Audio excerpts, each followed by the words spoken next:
क्या आपने कभी किसी अपने पर इतना भरोसा किया कि उसने आपकी पीठ में ही छुरा घोंप दिया?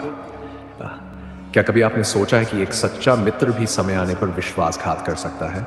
आचार्य चाणक्य ने हजारों साल पहले ही चेतावनी दी थी। कभी किसी पर पूरी तरह भरोसा मत करना, चाहे वह आपका सबसे करीबी क्यों न हो।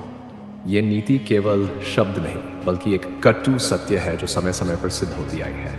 आज की कहानी हमें ले चलेगी उस युग में जब एक राजा ने अपने विश्वासपात्र सेनापति पर आंख मूंद कर भरोसा किया और परिणाम घातक हुआ। प्राचीन भारत के मगध साम्राज्य में जब चाणक्य की नीतियों का प्रभाव अपने चरम पर था, एक ऐसा समय भी आया जब इन नीतियों को अनदेखा करने का परिणाम किसी के जीवन पर भारी पड़ गया। मगध राज्य में राजा वीर सिंह का शासन था, एक पराक्रमी, न्यायप्रिय और दयालु राजा जिसने अपने परिश्रम और वीरता से पूरा राज्य स्थिर और समृद्ध किया था।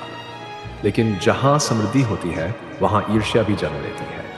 राजा वीरसेन का सबसे करीबी सेनापति था समरजीत। वह बचपन का मित्र था और हर युद्ध में राजा के साथ रहा था। समरजीत की निष्ठा पर राजा को संदेह करना असंभव था। राजा उसे राज के सभी गुप्त निर्णयों में सम्मिलित करता, यहाँ तक कि राज्य का खजाना भी उसकी निगरानी में था। एक दिन आचार्य चाणक्य मगध आए। उन्होंने दरबार में बैठकर राज्य के हालातों का निरीक्षण किया। जब उन्होंने देखा कि राजा समरजीत पर अत्यधिक भरोसा कर रहा है, तो उन्होंने राजा को एकांत में बुलाया और कहा, राजन, शत्रु का भय बाहर से नहीं, भीतर से होता है। कभी किसी पर पूरी तरह भरोसा मत करना, चाहे वह तुम्हारा बाल्यकाल का मित्र ही क्यों न हो। राजा मुस्कुराया और बोला, आचार्य, समरजीत मेरा मित्र ही नहीं, मेरा साया है। उसने मेरी जान कई बार बचाई है। वह कभी विश्वासघात नहीं कर सकता। चाणक्य चुप हो गए, लेकिन उन्होंने भविष्य का बीज बो दिया था। ईर्ष्या की चिंगारी।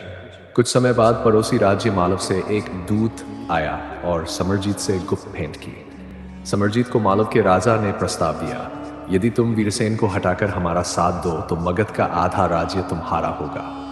समरजीत अंदर से लालच में आ गया। वर्षों की निष्ठा अब स्वार्थ की भेंट चढ़ने लगी। धीरे धीरे उसने दरबार में अपने लोग बिठाने शुरू किए और राजा की गतिविधियों पर नियंत्रण करने लगा। एक दिन समरजीत ने राजा को सलाह दी कि सेना का एक बड़ा भाग दक्षिण की सीमा पर भेजा जाए, क्योंकि वहां विद्रोह की आशंका है।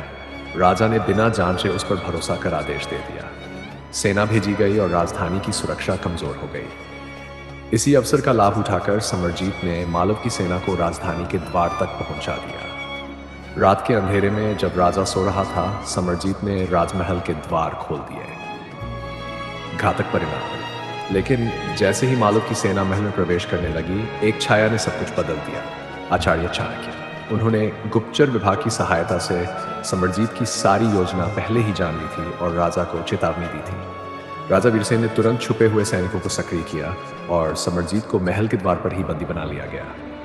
मालव की सेना को पीछे हटना पड़ा। समरजीत को राजद्रोह के आरोप में मृत्युदंड दिया गया। राजा वीरसेन ने आचार्य चाणक्य से क्षमा मांगी और कहा, आचार्य, आपने सही कहा था, कभी किसी पर पूरी तरह भरोसा मत करना। मेरी आंखें खुल गई। चाणक्य बोले, राजन, एक बुद्धिमान राजा वह होता है जो भरोसा करता है, लेकिन आंखें मूंद कर नहीं। नीतियों का पालन केवल शांति के लिए नहीं, संकट से पहले सच को दिखने के लिए भी जरूरी होता है। निष्कर्ष और उपविष्ट चाणक्य की नीति कहती है, पूरा भरोसा केवल ईश्वर पर करो, इंसान पर नहीं। जो मित्र आज वफादार है, कल परिस्थिति बदलने पर वही तुम्हारे पतन का कारण बन सकता है। बुद्धिमानी इसी में है कि व्यक्ति पर भरोसा हो, लेकिन सतर्कता और विवेक की आंखें हमेशा खुली रहें।